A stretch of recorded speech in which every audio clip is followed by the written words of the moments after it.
مدینہ کی راتیں خاموش ہوتی تھیں، نہ بجلی کی روشنیاں، نہ موبائل فون، نہ شور، صرف آسمان پر ستارے اور زمین پر اللہ کے محبوب کی سادگی۔ یہ وہ زمانہ تھا جب نبی کریم صرف انسانوں کے نہیں بلکہ تمام جہانوں کے نبی تھے۔ قرآن نے اعلان کر دیا تھا۔ حضرت عبداللہ بن مسعود کی روایت۔ یہ واقعہ ہمیں سنایا نبی کے قریبی صحابی حضرت عبداللہ بن مسعود نے۔ وہ فرماتے ہیں، ہم ایک رات رسول اللہ کے ساتھ تھے۔ حوالہ صحیح مسلم، حدیث 450۔ وہ لمحہ جب نبی اجھل ہوئے، رات گہری ہو چکی تھی، صحابہ حلقہ بنائے بیٹھے تھے۔ اچانک نبی وہاں موجود نہ تھے، نہ کسی نے جاتے دیکھا، نہ آواز سنی۔ مدینہ کی فضا میں ایک عجیب سا خوف پھیل گیا، صحابہ کا اضطراب۔ حضرت ابن مسعود کہتے ہیں، ہم نے گمان کیا کہیں دشمنوں نے رسول اللہ کو نقصان نہ پہنچا دیا ہو۔ یہ وہ وقت تھا جب مکہ کے مشرک ابھی پوری طرح دشمنی چھوڑے نہیں تھے۔ واپسی مگر چہرے پر سکون۔ کچھ دیر بعد نبی کریم تشریف لائے۔ چہرے پر خوف نہیں، گھبراہٹ نہیں، بلکہ سکون تھا۔ صحابہ نے فوراً عرض کیا، یا رسول اللہ، ہم بہت پریشان ہو گئے تھے۔ نبی کا حیران کن جواب۔ نبی کریم نے فرمایا، میرے پاس جنوبے میں سے ایک دائی آیا تھا، وہ مجھے اپنے پاس لے گیا، میں نے انہیں قرآن پڑھ کر سنایا۔ صحیح مسلم، حدیث 450۔ یہ جملہ سن کر صحابہ کے دل رک گئے۔ جنوں ایک حقیقت۔ اسلام جنوت کو افسانہ نہیں کہتا، قرآن حقیقت کہتا ہے۔ الجن 6۔ جنوں کیوں آئے تھے؟ یہ جنوں لڑنے نہیں آئے تھے، نقصان پہنچانے نہیں آئے تھے، بے ادبی کرنے نہیں آئے تھے، وہ ہدایت کے متلاشی تھے۔ قرآن سننے کا ادب۔ نبی نے قرآن پڑھا، جنوے نے ایک دوسرے سے کہا، انسنتاوا، خاموش ہو جاؤ۔ یہ لفظ سورۃ الجن کی تفسیر میں آتا ہے۔ یہ ادب ہے، یہ ایمان کی علامت ہے۔ پاکستانی معاشرے کے لیے اشارہ۔ ہم شور میں بھی قرآن چلاتے ہیں، ٹی وی کے ساتھ بھی، موبائل کے ساتھ بھی، اور جنوے نے کہا، خاموش ہو جاؤ، ایمان لانے کا اعلان۔ جنوبے نے کہا، الجن 1-2، ہم ایمان لے آئے۔ وادی کی خاموش فضا۔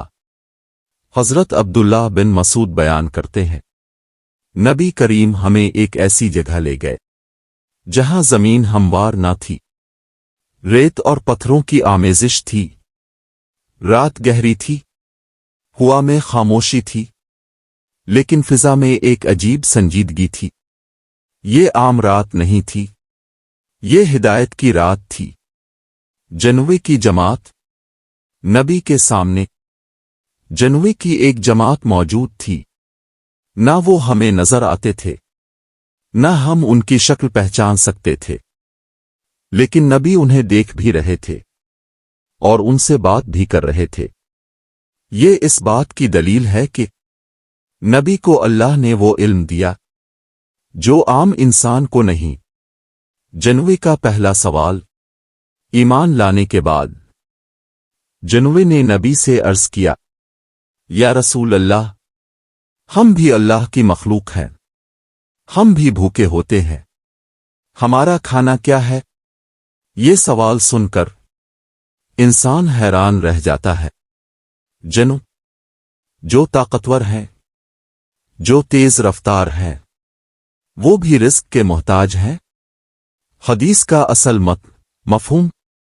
نبی کریم نے فرمایا، تمہارا کھانا وہ ہڈی ہے جس پر اللہ کا نام لیا گیا ہو، اور جانوروں کا گوبر تمہارے جانوروں کا چارہ ہے۔ حوالہ صحیح مسلم حدیث 450۔ سنن ابی داؤد۔ یہ الفاظ صرف ایک جواب نہیں تھے، یہ ایک مکمل نظام رزق تھا۔ ہڈی میں رزق کیسے؟ صحابہ کے ذہن میں بھی سوال آیا ہوگا، ہڈی تو خالی ہوتی ہے، اس میں کیا ہے؟ نبی نے فرمایا، مفہوم، جب انسان بسم اللہ کہہ کر کھانا کھاتا ہے تو جنوے کے لیے وہ ہڈی گوشت سے بھر دی جاتی ہے۔ یہ اللہ کی قدرت ہے جو ہمیں نظر نہیں آتی۔ بسم اللہ کی طاقت۔ یہاں ایک بہت بڑا سبق ہے، خاص طور پر پاکستانی معاشرے کے لیے۔ ہم میں سے اکثر جلدی میں بسم اللہ بھول جاتے ہیں، بچوں کو نہیں سکھاتے، کھانے کو معمولی سمجھتے ہیں، جبکہ بسم اللہ شیطان کو روکتی ہے، جنوے کو رزق دیتی ہے، برکت پیدا کرتی ہے۔ استنجا سے منع کیوں؟ اسی واقعے کے بعد نبی کریم نے سختی سے منع فرمایا، ہڈی اور گوبر سے استنجا نہ کرو۔ حوالہ سنن ابی داؤد حدیث 39۔ صحیح مسلم۔ وجہ، یہ تمہارے جنو بھائیوں کا کھانا ہے۔ اسلام صرف انسان کی سہولت نہیں دیکھتا، اسلام تمام مخلوق کے حقوق دیکھتا ہے۔ جانوروں کا رزق بھی مقرر۔ نبی نے فرمایا، جنوے کا کھانا ہڈی، جنوے کے جانوروں کا چارہ گوبر، یعنی کوئی چیز بے فائدہ نہیں، کوئی چیز فضول نہیں، ہر شے کسی نہ کسی کے کام میں ہے۔ پاکستانی سماج کے لیے گہرا سبق۔ ہم اکثر کہتے ہیں، یہ تو گندگی ہے، یہ بیکار ہے، لیکن جو چیز ہمیں گندگی لگے وہ کسی اور کے لیے نعمت ہو سکتی ہے۔ یہی اسلام کی سوچ ہے۔ آج کا مسلمان اور رزق کی بے قدری، ہم کھانا پھینک دیتے ہیں، روٹی کو پاؤں سے ٹھکرا دیتے ہیں، بچے بسم اللہ کے بغیر کھاتے ہیں، جبکہ نبی نے فرمایا، رزق کی قدر کرو، یہی رزق ہم سے پہلے کسی اور کا حق ہو سکتا ہے۔ نبی کی رحمت کا دائرہ۔ قرآن کہتا ہے، وَإِمَا اِرْسِلْنَ آوِ نَلُوَا رَمِيَ الْنُلَائِلِمْنَ۔ النبا 107۔ عالمین میں کون شامل ہے؟ انسان، جنو، جانور، پرندے۔ یہی نبی کی عظمت ہے۔ جنو اور شیطان میں فرق۔ ابتدائی نکتہ۔ یہاں ایک غلط فہمی دور ہونا ضروری ہے۔ ہر جنو شیطان نہیں، اور ہر غیر مری چیز بری نہیں۔ کچھ جنو مسلمان ہیں، کچھ کافر۔ جیسے انسانوں میں یہ فرق حصہ سوم میں مکمل واضح ہوگا۔ رات کا اختتام۔ جب یہ گفتگو مکمل ہوئی، نبی کریم واپس تشریف لائے۔ صحابہ منتظر تھے، دل بے چین تھے، لیکن نبی کے چہرے پر اطمینان تھا کہ آج ایک اور مخلوق ہدایت پا چکی تھی۔ حصہ دوم کا خلاصہ، جنو بھی رزق کے محتاج ہیں۔ بسم اللہ کی غیر معمولی طاقت۔ اسلام تمام مخلوق کے حقوق سکھاتا ہے۔ رزق ضائع کرنا اسلامی مزاج نہیں۔ نبی کی رحمت عالمگیر ہے۔ رات کا آخری پہر۔ مدینہ کی رات اب ختم ہونے کو تھی۔ وہی نبی، وہی صحابہ، لیکن فضا بدل چکی تھی، کیونکہ اس رات انسانوں کے علاوہ ایک اور مخلوق نے قرآن کو سنا، ایمان قبول کیا اور نبی کی نبوت کی گواہی دی۔ یہ کوئی معمولی واقعہ نہیں تھا، یہ قیامت تک کے لیے ایک پیغام تھا۔ جنو اور شیطان اور ایک بڑی غلط فہمی۔ پاکستانی معاشرے میں اکثر لوگ سمجھتے ہیں جنو یعنی شیطان، لیکن قرآن اس کی تردید کرتا ہے۔ قرآن کہتا ہے وَعَنُوَا مْنُوَا الْسُوَيَلْ ہاونے وَإِمْنُوَا دَاوَے ذِلْنُوَے، ہم میں کچھ نیک ہیں اور کچھ اس کے علاوہ۔ سورۃ الجن 11، یعنی کچھ جنو نیک ہیں، کچھ گناہگار، بالکل انسانوں کی طرح۔ شیطان کون ہے؟ قرآن واضح کرتا ہے نلویا نبل سے وینم نے الجنن، ابلیس جنوبے میں سے تھا۔ الکہف 50۔ ہر جنو شیطان نہیں، لیکن ہر شیطان گمراہ ہے۔ جھوٹی وائرل کہانیاں کیوں پھیلتی ہیں؟ آج سوشل میڈیا پر اکثر ایسے عنوانات نظر آتے ہیں، جنوں نے نبی کی بے ادبی کی، جنوں نے حملہ کیا، شیطان نبی کے سامنے آیا۔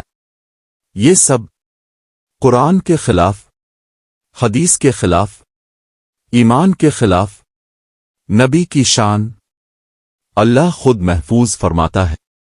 نبی اللہ کی حفاظت میں قرآن کہتا ہے وَعَلَيَا اسْمَاءُ مِنْ النَّاسِ، اللہ آپ کو لوگوں سے محفوظ رکھے گا۔ المائدہ 67۔ جب انسان بھی نقصان نہیں پہنچا سکتا تو کوئی جنو کیسے؟ یہ عقیدہ درست کرنا ہر مسلمان پر فرض ہے۔ نبی پر جھوٹ باندھنے کی وعید۔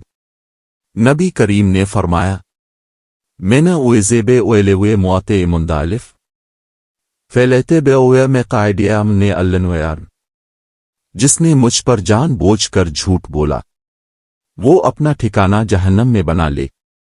حوالہ صحیح بخاری، صحیح مسلم۔ یہ حدیث ہر کانٹینٹ کٹر کے لیے ایک سخت تنبیہ ہے۔ اس واقعے کا اصل مقصد یہ کہانی کسی جنو کی طاقت دکھانے کے لیے نہیں، بلکہ قرآن کی عظمت، نبی کی رحمت، اسلام کی وسعت، مخلوق کے حقوق، بسم اللہ کی برکت، یہ سب سکھانے کے لیے ہے۔ پاکستانی معاشرے کے لیے آخری پیغام، ہمیں چاہیے کہ سنسنی کے بجائے سچ پھیلائیں، جھوٹے عنوانات کے بجائے مستند حوالہ دیں، بچوں کو بسم اللہ سکھائیں، رزق کی قدر کریں، نبی کی شان کی حفاظت کریں۔ یہی اصل دینداری ہے، ایمان لانے والے جنوبی کا انجام۔ قرآن کہتا ہے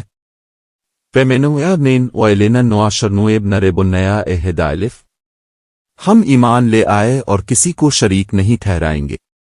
الجن 2۔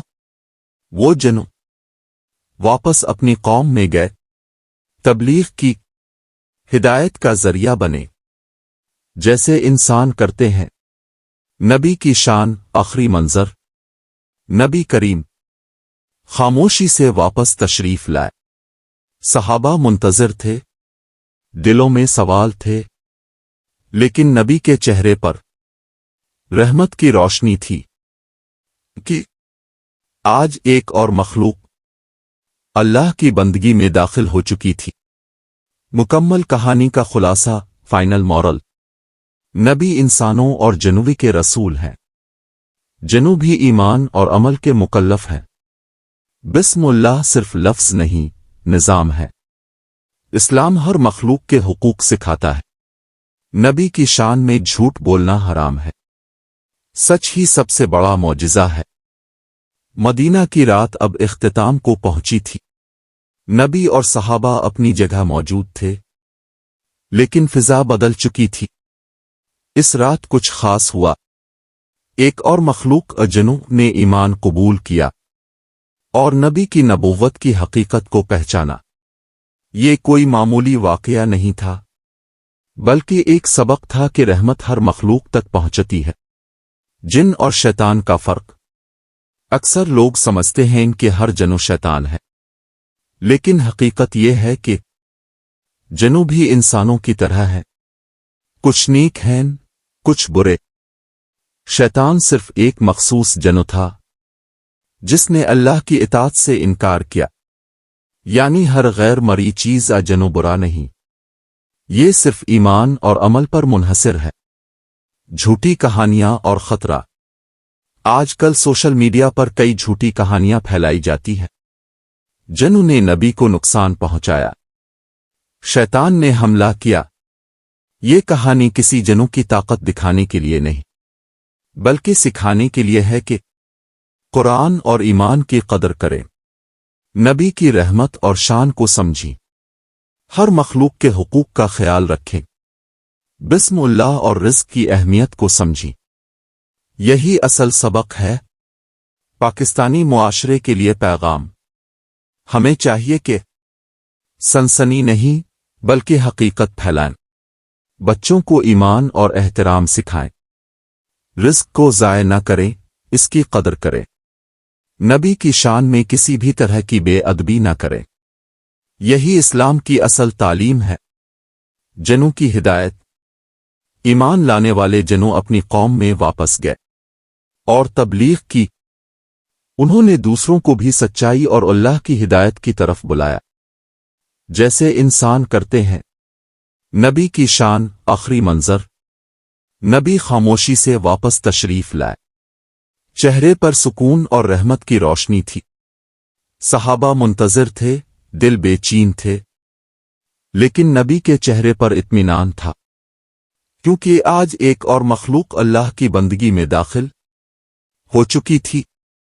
یہ کہانی کسی جنوں کی طاقت کی نہیں، بلکہ نبی کی رحمت اور اللہ کی ہدایت کی ہے، جو ہر مخلوق تک پہنچتی ہے۔